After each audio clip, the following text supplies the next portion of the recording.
चाहे कुछ भी हो जाए, मैं अपनी मंजिल को हासिल करके ही रहूंगी।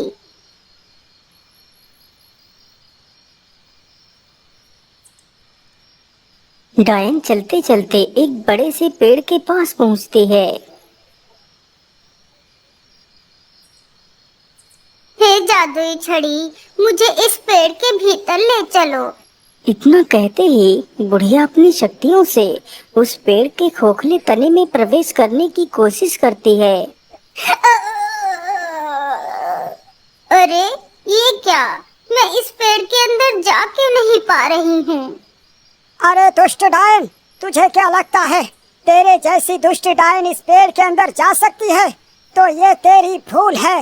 इस वृक्ष के अंदर सिर्फ वही जा सकता है जो सच्चा और ईमानदार है। अच्छा, तो ये बात है, इसी वजह से आज तक मैं इस पेड़ के अंदर नहीं जा सकी। अब मुझे कुछ भी करके ऐसे इंसान को ढूंढना ही होगा। इतना बोलकर डायन वहाँ से गायब हो जाती है।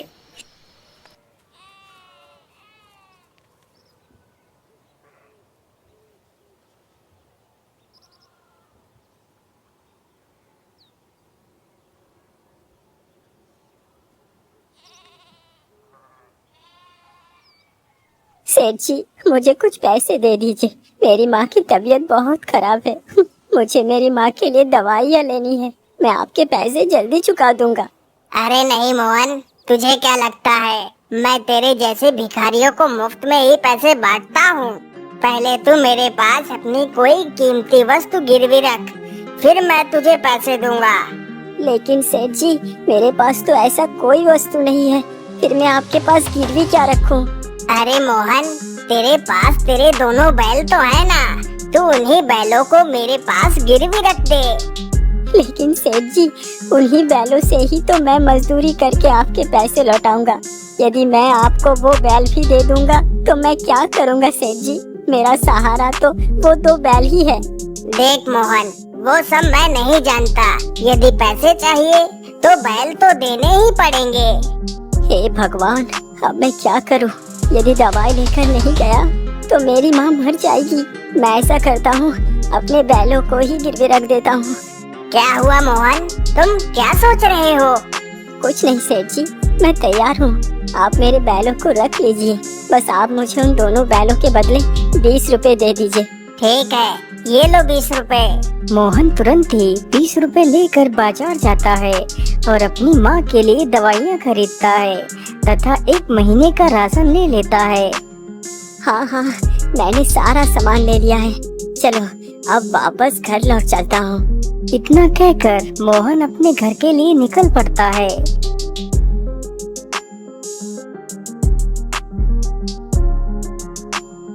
मोहन जल्दी ही अपने घर पहुँच जाता है। देखो माँ, मैं तुम्हारे लिए दवाइयाँ और पूरे 1 महीने का राशन ले आया हूँ। लेकिन बेटा, इतने सारे पैसे तुम्हारे पास आए कहाँ से? माँ, हमारे पास और कोई दूसरा रास्ता नहीं था, इसीलिए मैंने अपने दोनों बैलों को सेठ के पास गिरवी रख दिया। माँ, मैंने सोच लिया है कि मैं आज ही शहर को चला जाता हूँ और पूरे 1 महीने तक शहर में ही पैसे कमाऊंगा।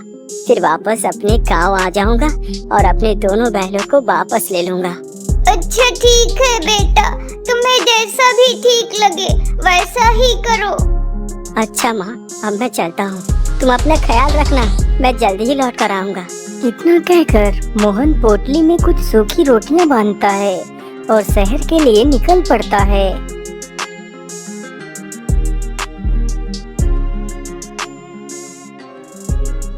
मोहन चलते चलते काफी ज्यादा घने जंगलों से होकर गुजरता है। अरे राम राम राम, मैं तो चलते चलते कितना ज्यादा थक गया हूँ। मैं ऐसा करता हूँ, इसी पेड़ के नीचे चलकर थोड़ा सा आराम कर लेता हूँ और कुछ खा पी लेता हूँ, फिर आगे चलूँगा। इतना सोचकर मोहन पेड़ के नीचे ही बैठ जाता है और अपनी वही सूखी रोटियों की पोटली को खोलता है। अरे क्या बात है बेटा, देखने में तो तुम बड़े ही भोले और शरीफ लगते हो। तुम ये सूखी रोटियां क्यों खा रहे हो? क्या करूं माता जी, इस गरीबी ने मुझ पर इतना बड़ा जुल्म ढाया कि मैं एक वक्त का खाना भी नहीं खा सकता। इसीलिए मुझे जो कुछ भी मिल जाता है वही मेरे लिए पर्याप्त है। अरे बेटा, ये तो बड़े ही दुख की बात है। वाकई गरीबी जीवन का सबसे बड़ा अभिशाप है। वैसे तुम जा कहाँ रहे हो? माँ जी, मैं शहर जा रहा हूँ ताकि कुछ पैसे कमा सकूं। यदि तुम मेरी बात मानो तो तुम्हें शहर जाने की कोई आवश्यकता नहीं पड़ेगी। तुम यहीं पर इतना सारा धन प्राप्त कर सकते हो जो तुमने कभी सपने में भी नहीं सोचा होगा। लेकिन इतना सारा धन यहाँ पर कैसे मिल सकता है? मैं कुछ समझा नहीं। बेटा, इसके लिए तुम्हें ज्यादा कुछ नहीं करना। तुम उस बड़े से पेड़ को तो देख रहे हो। उसी पेड़ में एक खोखला तना है। मैं तुम्हें अपने जादू से उस खोखले तने के भीतर भेजूंगी। उस पेड़ के अंदर एक गुफा है जिसमें 3 दरवाजे हैं। एक दरवाजे में तांबे के सिक्के हैं और दूसरे में चांदी के सिक्के हैं तथा तीसरे में सोने के सिक्के हैं। तुम्हें जो भी सिक्के चाहिए हो तुम अपनी मर्जी के हिसाब से ले सकते हो। लेकिन माता जी, आप ये सब मुझे क्यों बता रही हैं, जबकि आप खुद उस सारे सोने को निकाल सकती हैं? बेटा, यदि मैं उस पेड़ के अंदर जा पाती तो कब की चली गई होती। यदि तुम जाने के लिए तैयार हो तो बोलो। तुम जो भी सोना लेकर आओगे उसमें से मुझे कुछ भी नहीं चाहिए। तुम बस मेरे लिए उस चकमक दिव्या को ले आना। क्या करूं? शायद ईश्वर ने मेरे मदद के लिए इस बूढ़ी माँ को भेजा है। मैं इनकी बात को मान लेता हूँ। क्या हुआ बेटा, तुम क्या सोच रहे हो? कुछ नहीं माता जी, मैं तने के अंदर जाने के लिए तैयार हूँ।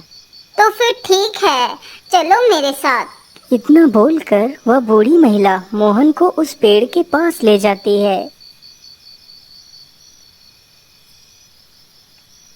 क्या तुम तैयार हो अंदर जाने के लिए? हाँ हाँ, मैं तैयार हूँ। तो फिर ठीक है, यह जादुई औषधि अपने पास रखो। जब तुम पेड़ से बाहर आना तब इस बोतल की ढक्कन खोलकर जादुई औषधि को अपने ऊपर डाल लेना तो तुम बाहर आ जाओगे। उस बूढ़ी महिला से मोहन उस जादुई बोतल को ले लेता है। तभी वह जादूगरनी अपनी छड़ी से मोहन को तने के अंदर भेज देती है।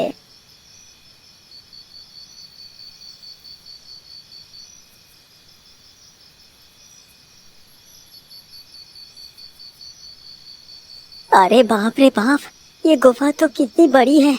चलो मैं जल्दी से उन तीनों दरवाजों को ढूंढता हूँ। इतना कहकर मोहन गुफा में इधर उधर घूमने लगता है।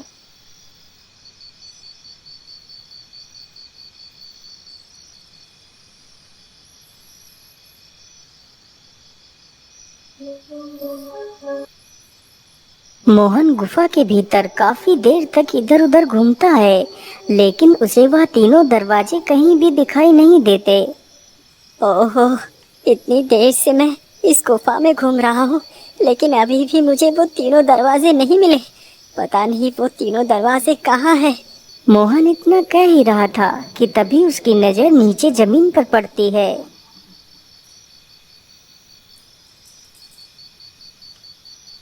अरे ये क्या? ये तो एक गिलहरी है और इसने तो अपने मुंह में एक सोने का सिक्का दबा रखा है। इसका मतलब जिस ओर से ये गिलहरी आ रही है उस ओर ही वो तीनों दरवाजे हैं। मुझे उस ओर ही चलना चाहिए। मोहन उस ओर को ही चल पड़ता है जिधर से वह गिलहरी आई थी। कुछ दूर चलने के बाद मोहन उन तीनों दरवाजों के पास पहुंच जाता है। अरे मैं तो उन तीनों दरवाजे के सामने ही खड़ा हूँ। चलो जल्दी से दरवाजे को खोल कर देखता हूँ। इतना सोचकर मोहन दरवाजे के पास जाता है और उस दरवाजे को खोल देता है तो देखता है कि हर तरफ तांबे के सिक्के ही सिक्के थे। अरे वाह, जैसा उस बूढ़ी महिला ने